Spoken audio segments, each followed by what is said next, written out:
Welcome back to Therapy Tuesdays with Ask Crystal. I am the CEO and founder of Psych Your Mind. Make sure you check me out. I will have all of my contact information at the end of the video and or below in the link. So I'm going to get right to it. I want to say that I appreciate everyone's comments, feedback, and current questions and old questions that I may not have gotten a chance to get to about therapy, counseling, psychology, things in general. So the first question I'm going to address today is, how do you talk to someone you know about their mental health state when he or she does not find mental health to be an important aspect of life or find a stigma with mental health? Yeah, really, really big deal. That's a heavy question. That is difficult in and of itself because I would only come across that if someone is not ready to attend counseling, is possibly being mandated by a legal system and does not quite understand what's going on, and or a youth being referred by a parent or caregiver. However, I can speak to this question via the other hat that I've worn for several years as a board-certified case manager. And that has allowed me to get out of the confines of my office and hit the streets and really meet people where they are, whether it's the community, jail, hospitals, school systems, and what have you. So pretty much I compare the human body to a car. Not the best comparison, if you will. However, some of the mechanisms are about the same. And I've noticed with the medical model, over the years, we have discussed what the human body does and remarked on that from the neck down. We don't really talk about what it does from the neck up, which is our CPU. It's our central processing unit. So what I tell people is, you get your oil changed every 3 to 5,000 miles, so why aren't you checking in with someone about all of the inner beings, the inner workings of who you are as a person? I remember conducting a group therapy session in my clinicals, and a gentleman made the comment and the reflection about the human body being like the car. And he was stating that when you're building an engine or getting all the transmission fluids and other fluids necessary, your catalytic converter and the components working together, your car is going to fire up and it's going to start properly. What he was basically stating is, if these gases aren't mixed properly, or you don't have the right amount of something, or one of your parts aren't working, like your catalytic converter or what have you, everything's going to be off. Your O2 sensor for the fancy cars nowadays, the Audis and whatnot. But this particular science is called stoichiometry. And likewise with the human body, we have a level of gases, i.e. chemicals, neurotransmitters in the brain that have to fire off appropriately. And every now and then there's an imbalance. So that's more on the organic side. And then there are other life stressors in the environmental side, which can really take people off their path of responding to their environment in the most healthy way. So my suggestion is really to give people the best real-life metaphor that you can in comparison.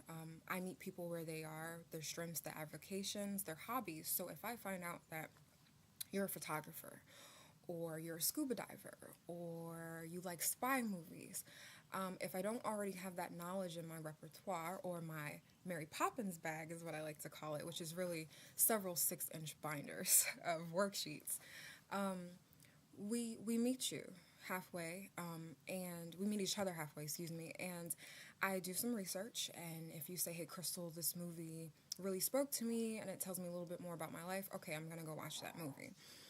So I can really understand what it is that you're trying to explain to me in session. So that is part one of the question, I guess, if you want to say. The other half of the question is the stigma related to mental health, and it's frustrating. As a professional, every day I'm trying to dispel the stigma. No, it doesn't mean you're, to use the word crazy, as far as the definition is concerned. It does not mean that you are criminally insane, it does not mean that you are never going to function or accomplish your goals in life. You just really need to check in with someone. And I believe that education is really the vehicle to understanding. The more you educate people about what's going on and how you interact with the world around you, the less stigma there is. The more you educate yourself, the more self-awareness and self-love you are going to have. This is one of the reasons why I'm doing these videos. A lot of what I do for a living is private. I cannot detail everything someone says in a session and everything that I respond to them in session. I will go to jail. I will lose my license. However, as a simple service and giving back to the community and really giving back to the public for anyone willing to listen, this is your time. This is your chance at asking a question that you're too scared to publicly ask, or not sure that you want to walk into an office and do so. So this is your chance. So definitely email me, the website form, contact me. I'll call you back. We can discuss some things over the phone and work toward, a common solution, and a creative one at that. So the second question is, how do you handle confrontation in session? And this is a loaded question because I took it to mean, how do I personally, as a professional, handle confrontation, or how do I handle confrontation amongst others? So in counseling or in therapy, there's several dynamics.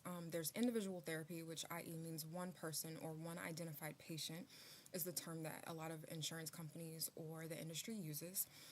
And anything more than that becomes a system. So if you have two people coming for couples or a parent-child relationship, the dynamic changes, and so on and so forth. Group therapy can be 4 or more persons. I've had up to 15 people in a group session, and there are family sessions as well, where it could be 2 parents, an aunt, 1 child, and what have you. So as the professional, I have to know who my identified patient is. For couples therapy, they are a unit.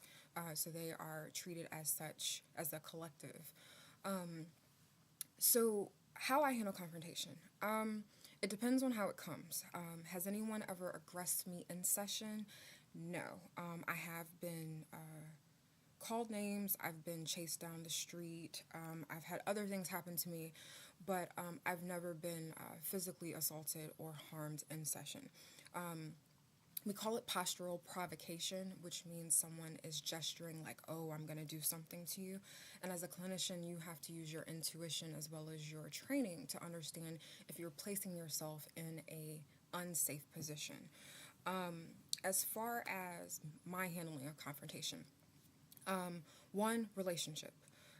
Relationship is the crux of a therapeutic session, a therapeutic relationship, whether it's 3 sessions all the way to 52. I've seen people for over a year, and I will have to tell you that the relationship is what keeps everything glued together.